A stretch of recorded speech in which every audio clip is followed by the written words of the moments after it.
ایک بادشاہ نے کسی جرم میں ایک شخص کے قتل کا حکم جاری کیا۔ وہ شخص شدت غم میں پاگل ہو گیا اور اس نے بادشاہ کو خوب گالیاں نکالیں۔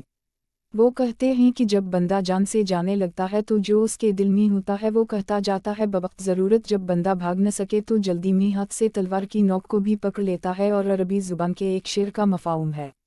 جب انسان مایوس ہو جاتا ہے تو اس کی زبان لمبی ہو جاتی ہے، بالکل اسی طرح جس طرح بلسی گھبرا کر شیر پر حملہ کر دیتی ہے۔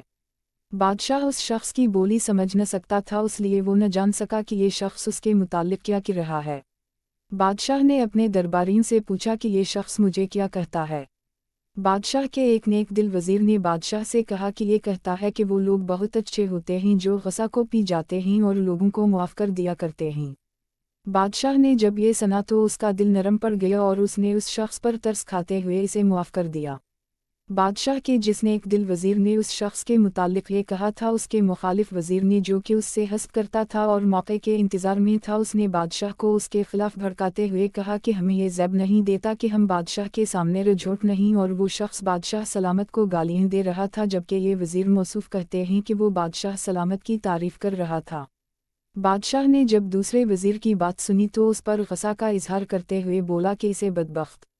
مجھے اس جھوٹ تیرے سچ سے زیادہ پسند آیا، اور اس نے جھوٹ بول کر کسی کی جان بچانے کی کوشش کی اور اس کا ارادہ نیک تھا، جبکہ تیرے سچ میں خیانت چھپی ہوئی اور تیرے اندر کا حسد مجھے نظر آ رہا ہے اور تیری نیت میں فتور ہے۔ داناؤں کا قول ہے کہ وہ جھوٹ جو اپنے دامن میں خیر کا پہلو رکھتا ہو اس سچ سے اچھا ہے جس کی بدولت فتنہ شروع ہونے کا اندیشہ ہو۔ بادشاہ جس شخص کے مشوروں پر عمل کرتا ہو اس پر افسوس ہوگا کہ وہ اچھی بات کے سوا کوئی بات منہ سے نکالے، اور اچھی بات کے سوا کوئی بات منہ سے نہ نکالو۔ افریدون ایران کا بادشاہ جس نے ضحاک کو شکست دے کر ایران، توران، روم اور شام پر قبضہ کیا تھا اور لوگوں پر نہایت عدل کے ساتھ حکومت کرتا تھا، اس کے محل کے محراب پر ایک شعر لکھا تھا جس کا مفہوم یہ تھا، اے بھائی، دنیا کسی کے پاس ہمیشہ نہیں رہتی، لہذا اس بے وفا دنیا سے دل نہ لگاؤ اور دنیا کو بنانے والے اللہ سے دل لگاؤ۔ دنیا کی حکومت بھروسہ کے قابل نہیں کیونکہ اس نے کئی تجھ سے پیدا کیے اور پھر ہار دے۔ اگر دنیا سے جانے والا نیک ہے تو پھر اس کی کچھ پرواہ نہیں کہ اس کی موت خاک پر ہو یا تخت پر۔